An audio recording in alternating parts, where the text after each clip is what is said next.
Welcome back.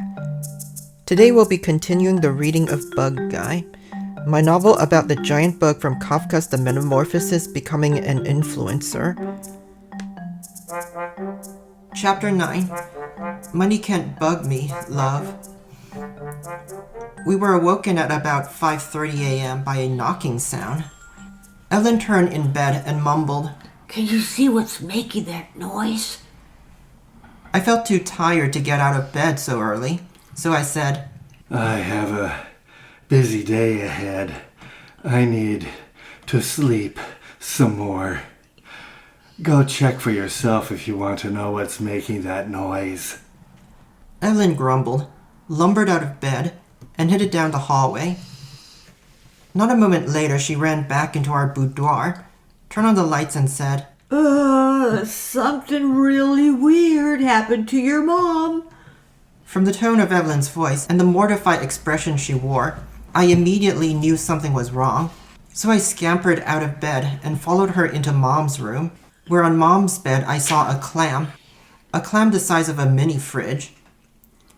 The clam was weeping in a muffled voice, its upper shell bobbing up and down, and tears flowed out of the lip of its lower shell, forming a puddle on the bed. "Mom, where are you?" I asked, looking around. "I'm right here." The clam sobbed, stating the obvious. "I've turned into a giant clam." "Don't worry too much about it. I mean, look at me. I've turned into a giant beetle, but I'm doing all right for myself. You'll get used to it eventually." That's easy for you to say.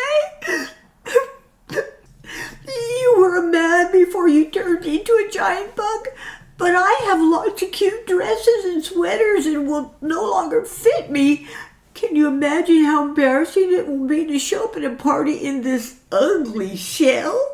"Don't worry," Evelyn said, petting her on the upper shell. "We'll get a doctor." "Yeah," I said, unsure what that would accomplish, but I tried to sound confident. "I have Dr. Chung's number on my phone. I'm going to call him and see if he'll take on your case. Evelyn, you go and carry Mom down the stairs." "You don't have to do that. I can carry myself all right." She stuck her tongue out of her shell, then dragged herself off the bed using that appendage. Evelyn looked on in horror as Mom continued to walk in this fashion, using her chameleon-like tongue to tuck herself along on the floor. We followed Mom the clam down the elevator to the ground floor, where she kept limping until she was on the sidewalk. "Which way to the hospital?" "Don't worry about that. I'll fly you there." I grabbed her shell with all 6 legs, but no matter how hard I flapped my wings, I could not lift her off the ground. "Sorry, Mom. Looks like you're too heavy for me to lift," I said, crawling off of her. "Hey, are you saying I'm fat?" She said, her angry spittle flying everywhere. "No, you're not fat. You just have a well-endowed shell." Mom reeled back in shock. "Oh, thanks for the compliment, I guess." I turned to Evelyn and said, "Come on, let's take the subway." She looked disturbed and said, "I don't want to do that." "Why not? New York has the best subway system in the country. I've always admired its efficiency and convenience." "I don't know what you're talking about. It's dirty and full of homeless people." "Well, I come from California, so I'm used to being surrounded by dirty, homeless people. Now come on, we don't have any time to waste." We headed for the subway, where the train was packed. There were no seats left, and the 3 of us had to stand. Well, only Evelyn and I had to stand. Mom just laid there on the floor. After we settled into our spots, Evelyn took out her phone and pointed it at Mom. "What are you doing?" "Well, since Mary isn't here, I'm taking over a triage of camera women to film some footage for the show. Mom is under a lot of emotional stress. I don't think she's in the mood to be on camera. Oh, no! Mom said, licking away her tears. I would never miss an opportunity to appear on television. She stuck out her tongue and licked her shell clean. How do I look now? Evelyn turned her phone around and showed Mom the footage. Looks like I could use a bit of makeup. Evelyn looked confused. What kind of makeup would I put on a clam? I think a bit of lipstick would make me look better. You know, draw a pair of lips on my shell. You know what?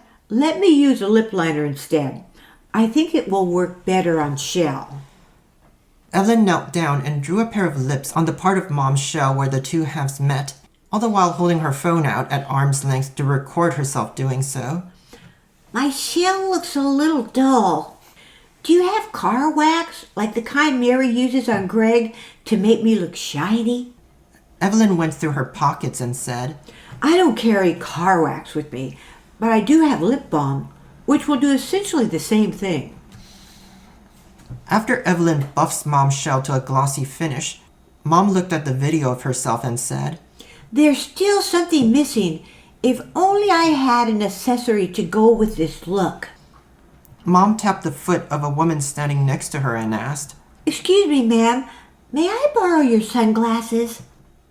Mom, you can't just ask a complete stranger to give you her sunglasses. But the woman turned around, saw me, and screamed. Oh my God! You're the bug guy! Her scream caught the attention of everyone on the train. They suddenly turned their heads, as one, toward me. A dude burro wearing a backwards baseball cap approached me and said, Man, I never thought I'd meet the bug guy in real life. Can I take a picture with you? And maybe a video also? Sure. He knelt down beside me so our heads were at the same level, then held out his phone and got the two of us in frame. But before he pressed record, he said, Can you do that thing with the middle finger? I don't want to do that. It's embarrassing. His eyebrows shot up as his eyes opened in disbelief. What? I'm your biggest fan. I bought all your merchandise, see? He unzipped his jacket and revealed a t-shirt with my face on it. Then he took out his keychain, which had a small figurine of my likeness attached. Finally, he pulled a plushie of me out of his pocket. Meeting you has been like my life's dream. So please, please, make my day by doing that middle finger thing. You don't want to disappoint your biggest fan, right? I relented and put up my leg, and in a very unenthusiastic way said, You see my middle finger? This would be my middle finger if I had a middle finger. He grinned ear to ear, then said, Can you wish my nephew Kevin a happy birthday? Sure. Happy birthday, Kevin. He faded back into the subway car crowd, satisfied, but 3 others had already lined up to take a picture with me. As the person next in line knelt down and held out his phone, I heard an annoyed grunt coming out of Mom. Doesn't anyone want to take a picture of me? I'm a giant clam. Isn't that cool? The man about to take his picture with me turned his head to Mom coldly and said, Nobody wants to take a picture with a giant clam. Clams are lame. That bastard. Mom broke down in tears. Lame? Oh, I'm not lame. I still have the looks and moves of a 25-year-old stripper. Look. She opened her shell wide and showed off her giant mass of undulating pink flesh, but nobody was buying it. Everybody on the subway car recoiled in disgust. Evelyn tried to come to the rescue, tapping Mom on her shell and saying, Come on, you look great. She grabbed some sunglasses off a sleeping woman and stuck them on Mom's shell with gum she had been chewing. Then she took a picture and showed Mom. See how cool you look? You've still got it. I do have it. But it doesn't matter if other people think I don't. I took pity on Mom, and turning to the man next to me, implored him. Will you take a picture with my mom? As a favor to me? It will help to cheer her up. He was taken aback and said, I'm not going anywhere near that monstrosity. Mom started to cry even harder. She was inconsolable. I stood there, helpless in this seemingly hopeless situation. We finally reached our stop and walked. Well, Elvin walked, while I crawled and Mom limped. We made a beeline for the hospital, the emergency room. When we got there, we waited our turn at the receptionist's desk, behind an old hobo bleeding from the head and a well-dressed businessman with a broken leg. When our number was called, the medical assistant looked at the three of us up and down with a humorless expression. Sorry, She said, the veterinarian is across the street. You don't understand. My mom was a human just yesterday. Then she turned into a giant clam. I presented Mom's insurance card to her as evidence. She just shrugged and said, This looked like a valid policy, so I guess I have to let you in. After spending a minute typing something into the computer, she said, She can't wait here. You'll need to go to Dr. Chung's office. But this is an emergency. She gave me a stern look. Becoming a giant clam is not a medical emergency, not by a long shot. Suddenly, a burst of anger rose from my 6 hearts to my head. Not a medical emergency? Not a medical emergency? That's my mom you're talking about. And she's been crying non-stop for the past hour. What if you turned into a clam? How would you like it then to be told it wasn't a medical emergency? You should do your freaking job, lady, and not talk down to me. Caught up in the fervor, I realized I was lunging at the medical assistant. Evelyn pulled me back and tried to calm me down. It's okay, Greg. Don't get upset at her. She's only a pencil pusher. I'll try and get her boss and see if he'll help your mom. Okay. The medical assistant moaned. You can stay here, but I have a guy ahead of you whose appendix is about to burst and another idiot who shot himself with a nail gun. Try to be patient. She rose to leave. Oh, Greg, Mom said, thanks for standing up for me. If I had arms, I'd hug you right now. We retreated to a bench at the back of the room, and not a moment later, a nurse approached us. He looked at Mom with a bemused grin and said, Well, what do we have here? My mom woke up and found herself turned into a giant clam. I said matter-of-factly. He clicked on his flashlight and peered into Mom's shell. I'm no expert on clams, but it does appear to be dry in there. Wait here. He came back with a bag of saline and squirted its contents into Mom's gullet. Oh, thank you. Do you have any food? I'm hungry. I don't know. What do clams eat? Plankton, usually. No, I don't have any of that. Maybe you should go to an aquarium store. Come on, see if you can help us out. Mom's had a rough day. She needs some cheering up. You must have something she could eat. Plus, when will you have another opportunity to take care of a giant clam? You can tell this story to your grandkids. All right, I'll check our supplies to see if we have anything. He disappeared for a few minutes, then returned, beaming. It's your lucky day. I found some dietary supplements in the doctor's break room. Chlorella algae. I'm going to mix up some of this stuff so you can have breakfast. Mom broke down into tears. Oh, I don't know how to express my gratitude. Just send me a Christmas card. The nurse said as he mixed up a bag of green powder with saline. Next, he injected the green mixture into an IV bag, then connected it to a tube and inserted it in Mom's mouth so she could slowly absorb the concoction. There you go. I hope you're comfortable. The doctor will be with you shortly, He said with a wink, then left. Unfortunately, the doctor did not arrive promptly as promised.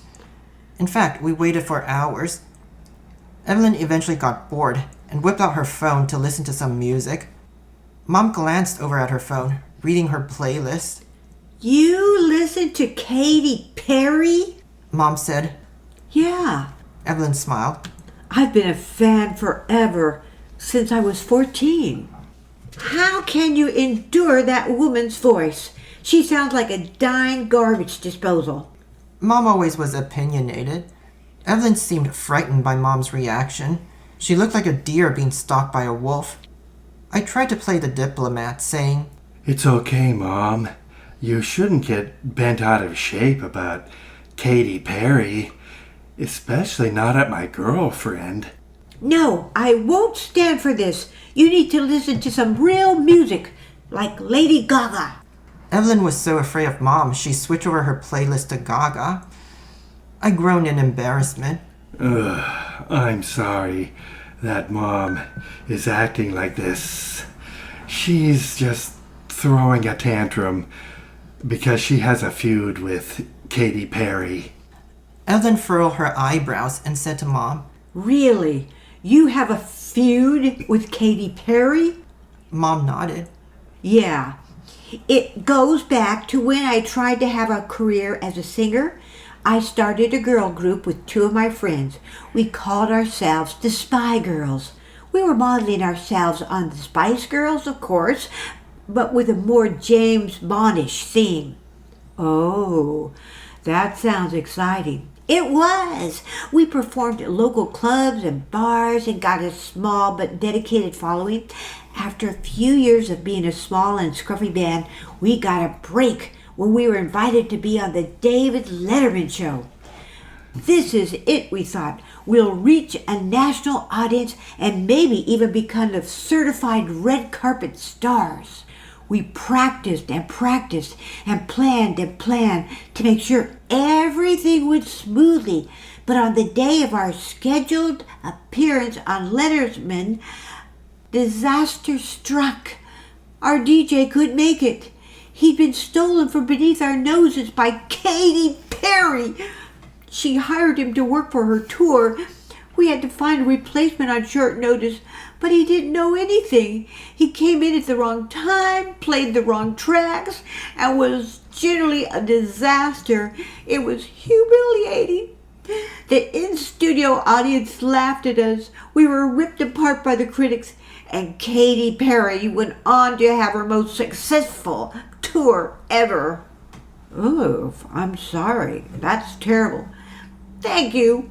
Even after all this time, it still pisses me off. So it's nice to hear someone supporting me. But you got to play on Letterman. That's an impressive feat in of itself. Well, I had an advantage. I spent over 30 years in the music industry, so I had a lot of time to hone my skills. 30 years? That makes you over 50. Mom opened her shell and sprayed a cloud of spittle in rage. Hey, don't you ever talk about my age. Evelyn was thrown off by Mom's anger. It took her a full minute to recover. I'm sorry. What I meant to say was that you don't look your age. If I didn't know, I'd say you aren't a day over 30. Placated, Mom purred in contentment. Oh, thank you.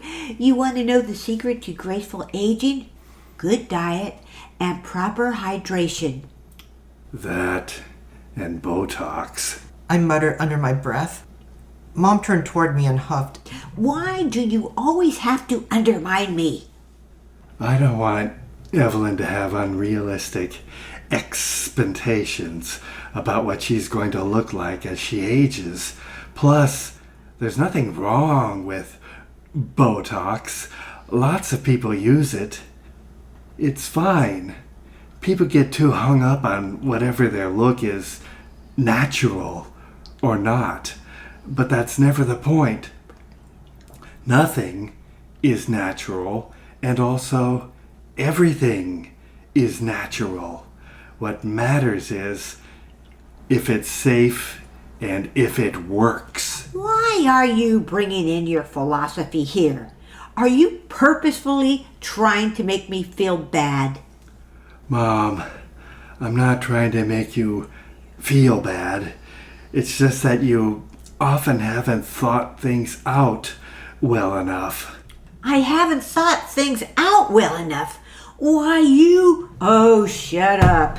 Both of you. We're in the emergency room. This is stressful enough already without listening to the two of you arguing. Evelyn's outburst of anger did a trick, shocking Mom into silence. Her mouth, well, her shell, hung open, dumbfounded. But Evelyn suddenly seemed self-conscious, taken aback by her own loss of composure. She recoiled in embarrassment, realizing that every eye in the room was trained on our little dramatic scene. It was 3 full hours before we got to the top of the list. At first, we thought we would finally see Dr. Chung, but instead they ran a battery of tests, a CT scan, and some blood and urine samples. Thank God the phlebotomist knew the proper method to take blood from a clam. Maybe there's a marine biologist to nursing school pipeline. After that, we sat back down and waited another hour for Dr. Chung. We were all pretty spent by then, as an assistant led us back to Dr. Chung's office and ushered us in. He sat staring into his computer and ignored us, gazing contemplatively at his screen until I had to tap his foot to get him to notice us. Sorry for the wait. I'm not an expert on clams, so I had to read a textbook on bivalve biology to prepare for my session with you. Go ahead, take a seat. Or, whatever bugs do. As for you, He motioned to Mom. let's get you on the examination table. With great effort, Mom lifted herself on the exam table and waited for the doctor to finish staring pensively into his computer like it was a crystal ball. After a short spell, Dr. Chung cleared his throat, stood up, put on his medical-grade mask and gloves like the consummate professional he was. He proceeded to poke inside Mom with a tongue depressor and had a look around. His face had a meditative cast to it, as if he was taking great pains to excavate every bit of medical knowledge from deep inside his cavernous brain pan. After his preliminary examination, he stuck his stethoscope inside Mom. He said, listening intently to Mom's heartbeat and whatever other noise she was making. He said, as if he had an epiphany. He then ceremoniously moved his stethoscope, hung it on a hook on the wall, returned to his computer, and began typing. I felt awkward because I didn't want to disturb him, but after waiting for so long, I couldn't resist. Doctor, what's wrong with Mom? She turned into a giant clam. Yes, we knew that already. What I'm asking is, why did she turn into a giant clam? I have no idea. But all those tests, the CT scan, the blood work, didn't they tell you anything? No, those were not for diagnostic purposes. I mean, all you have to do is look at someone to see they are a giant clam. No, I ordered the tests to collect data. You see, a human turning into a giant clam is such a rare occurrence that we need to document the details of each case for science.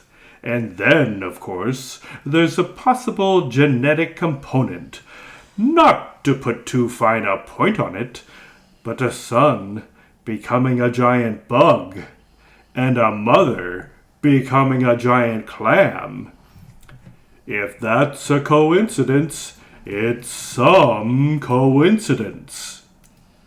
When you say humans turning into giant clams is rare, you mean it's happened before?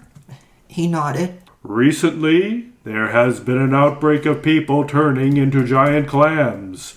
There are 6 known cases already.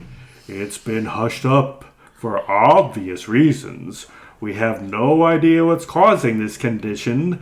That's why it's so important to get all the available data to try to figure out the scientific reason for this phenomenon. Well, I don't care about the science. All I want to know is, can you turn me back into a human? I'm sorry, that's not possible. Especially since we don't know why you turned into a giant clam in the first place. We can only provide supportive care.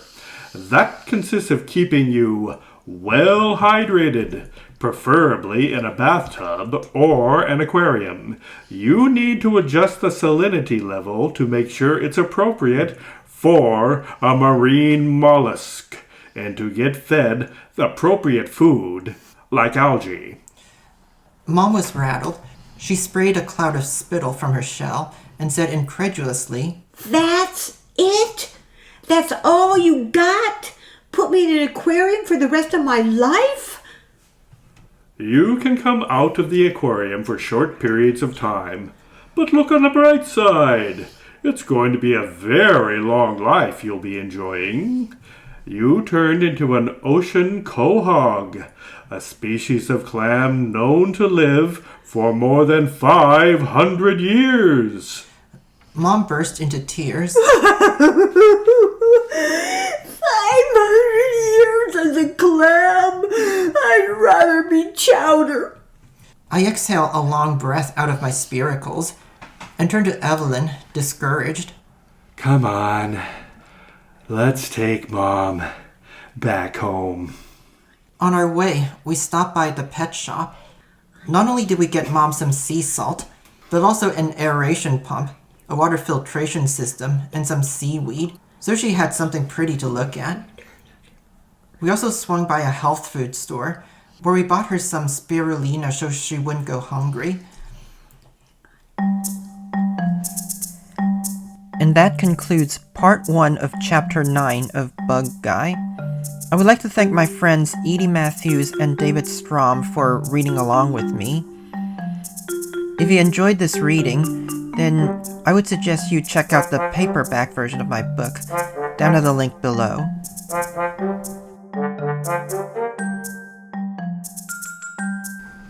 Oh my god. Well, this is really funny. This is really original. It's more fun than Kafka's version, in my opinion. Oh yeah, absolutely.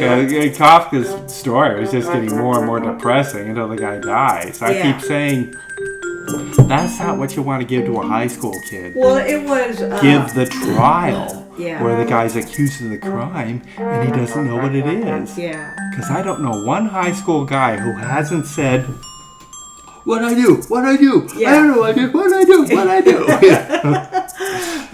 We actually visited Prague, and that's where he lived, and went to an area where he stayed with his sister and stuff. Of course, he's a big freaking deal in Prague, as you can imagine. I would think so. Yeah. Yeah. He's like the guy. Who else do you think of about when you think about Prague?